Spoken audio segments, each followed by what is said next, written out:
está del otro lado, y le agradecemos por el tiempo, al constitucionalista Andrés Gil Domínguez para hablar sobre el tema. Andrés, ¿cómo te va? Buen día. Desde La Voz en Vivo te saludamos. Virginia, Mariano, Diego y Daniel. ¿Cómo estás? Hola, hola, buen día. A ver, Andrés, ¿estás por ahí? ¿Cómo te va? Buen día. Buen día. ¿Cómo les va? ¿Cómo bien, están? Bien, Hola, muy día, bien, doctor. muy bien. Gracias por atendernos. Bueno, en principio, hagamos, si te parece, un primer resumen de desde cuándo o en qué instancia está la política penal juvenil en la Argentina. Sabemos que la edad de imputabilidad está situada en 16 años y eso obviamente está garantizado por la Constitución. Bueno, en primer lugar tenemos que recordar que el régimen penal juvenil que rige la República Argentina fue sancionado por Jorge Rafael Videla, la última dictadura militar, y que dentro de ese régimen se estableció una edad de responsabilidad penal a partir de los 14 años, que fue cambiado a 16 años cuando volvió a la democracia. Por lo cual, eso es una deuda de la democracia. Ajá. Tener un penal juvenil acorde a la Constitución argentina y acorde a los tratados sobre derechos humanos que tiene jerarquía constitucional, cosa que le ha dicho al Estado argentino la Corte Interamericana de Derechos Humanos, el Comité sobre Derechos del Niño y la Corte Suprema de Justicia, en el caso García Méndez, hace muchos años instó al Poder Legislativo a que sancionase un régimen penal juvenil acorde a la normativa que rige el Estado constitucional y convencional de derecho argentino. Ahora, uno de los temas de ese régimen penal juvenil es la edad, la edad de responsabilidad penal. Y en el proyecto que se quiere tratar, la idea es volver, en este punto, a la impronta de la dictadura militar, cuando no hay razones empíricas y no hay razones constitucionales ni convencionales que lo justifiquen. Porque si uno revisa las estadísticas, por ejemplo en la provincia de Buenos Aires, que es el distrito, podemos decir, más complejo de la República Argentina, y los delitos que cometen personas que tienen menos de 16 años están entre el 1,5 y el 2,55. Y el 80 y pico % de esos delitos son delitos contra la propiedad. Implican delitos contra la vida. Entonces, desde ese punto de vista no hay una necesidad acuciante para cambiar o bajar o disminuir la edad de responsabilidad penal. Y además porque el Comité sobre Derechos del Niño, que interpreta y aplica la Convención sobre Derechos del Niño, que tiene jerarquía constitucional, le ha dicho al Estado argentino que sería regresivo y violaría la Convención sobre Derechos del Niño si se baja la edad de responsabilidad penal. Es más, el Comité de Derechos del Niño, en forma general, en la observación general, le ha pedido a los Estados partes que suban las edades. En aquellos estados que tienen 12 años, ha pedido que suban a 14 o a 16 años. Así que, ¿hace falta un régimen penal juvenil? Sí, porque se está aplicando el régimen penal juvenil que inventó Jorge Rafael Videla. Ahora, con una lógica que responda a la Constitución y que responda a los tratados sobre derechos humanos. Y en ese sentido, lo que estás viendo es que, digamos, con las estadísticas en la mano, habría una necesidad más, si se quiere, simbólica, de discusión política, alineado con la manera de pensar que tiene el presidente Milei, y no tanto basado en un problema severo que tiene la criminalidad en la Argentina desde el punto de vista de quienes delinquen y a qué edad lo hacen. Claro, y fundamentalmente lo que vos necesitas es un nuevo régimen penal juvenil que se aplique a las personas entre 16 y 18 años con características que respondan a los derechos de los adolescentes en cuanto a sus garantías y en cuanto al juzgamiento de los mismos.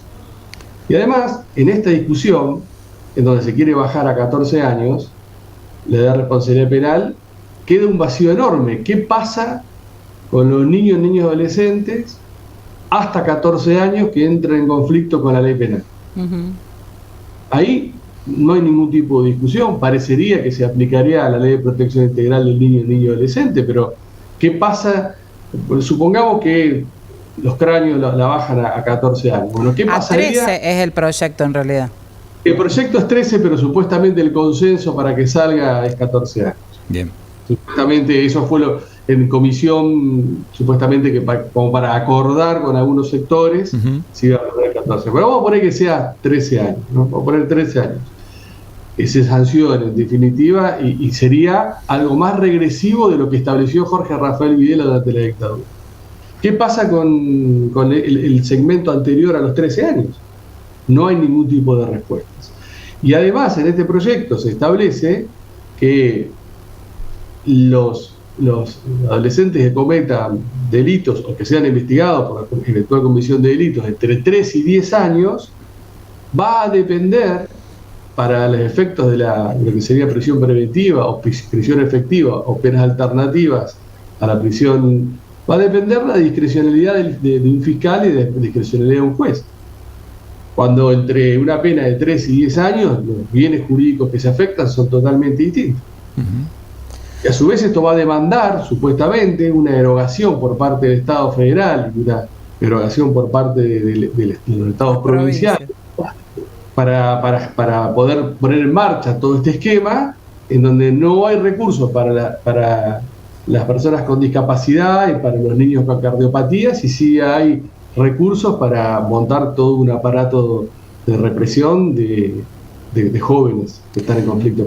Doctor, toda la discusión que se había dado en el 2025 y en el 2024, principalmente sobre el proyecto anterior, el que usted dice hubo un consenso para que sea de 14 años, sí incluía numerosas medidas que tenían que ver con el cumplimiento de compromisos internacionales y había muchas medidas que mejoraban en cuanto a que, además de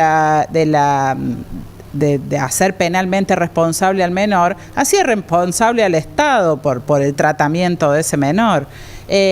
Lo que es llamativo es que esa ley no haya avanzado cuando sí tenía consenso y ahora el gobierno vaya otra vez insistiendo, pero con 13 años.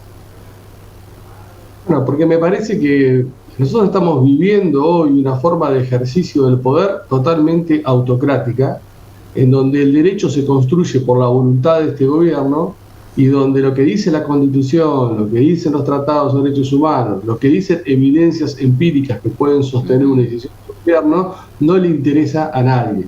No le interesa a este gobierno, que crea su propio derecho, y no le interesa a gran parte de la sociedad que acompaña esto, hasta que cuando se dan cuenta del desastre y lo que produce esto, es tarde. No es la primera vez que pasa. La estupidez de una mayoría de una sociedad conlleva la destrucción de las bases de la democracia misma. Entonces, me parece que en este tema y en otro tema, el gobierno construye su propio derecho.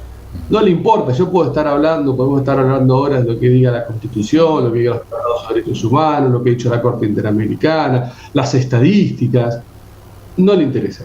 Si para ellos tiene que haber un régimen penal juvenil con 13 años, con condiciones de detención preventiva y de prisión efectiva, que viola todos los estándares sobre derechos humanos, lo va a hacer y lo va a establecer. No le va a importar absolutamente nada.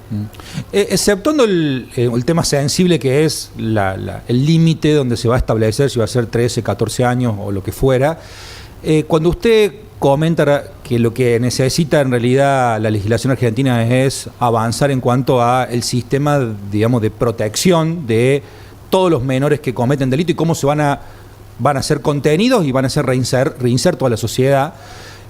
¿Cuáles serían los puntos claves que no debería escapar ese proyecto que está en construcción? ¿Cuál sería, no sé si el ideal, pero lo esperable? No, pero me parece que tiene que haber un norte que es siempre el interés superior del niño. Ajá. Aún el niño o niño adolescente en conflicto con la ley penal. Entonces vos tenés que estructurar un proceso penal especial, con un procedimiento especial, con jueces capacitados, con fiscales, con lugares eventuales de detención específicos, donde realmente el adolescente que ha entrado en conflicto con la ley penal pueda pasar con este proceso para hacer carne la falta que cometió en términos de entenderlo no represivamente, sino educativamente, o que pase por un proceso. Ahora, si la idea es solamente la represión del adolescente en conflicto con la ley penal, bajo la edad de imputabilidad, lo mando a los mismos lugares o las mismas condiciones que la persona mayor, el proceso va a ser igual, en los mismos términos. Entonces, en realidad, lo que estás haciendo es aplicando un régimen para grandes, pensado para grandes, a chicos, en donde siempre está la posibilidad de una nueva oportunidad. El derecho tiene que darle una nueva oportunidad. Pero esa debería ser el norte de un nuevo régimen penal juvenil, que tenga en cuenta el interés superior del niño, el niño como sujeto, aún en conflicto con la ley penal, y la necesidad de que ese proceso le permita, no solamente desde el punto de vista jurídico, sino también desde el punto de vista psicoanalítico de la constitución subjetiva, hacer carne en la falta para no repetirla, para darse cuenta que el error que cometió, la falta que cometió. Bueno, vamos a seguir, doctor. obviamente, analizando el tema porque va a ser uno de los debates del verano. Que tenga buen día y gracias por el tiempo, doctor. Muchas gracias, tenga muy buen día. Buen día. Gracias.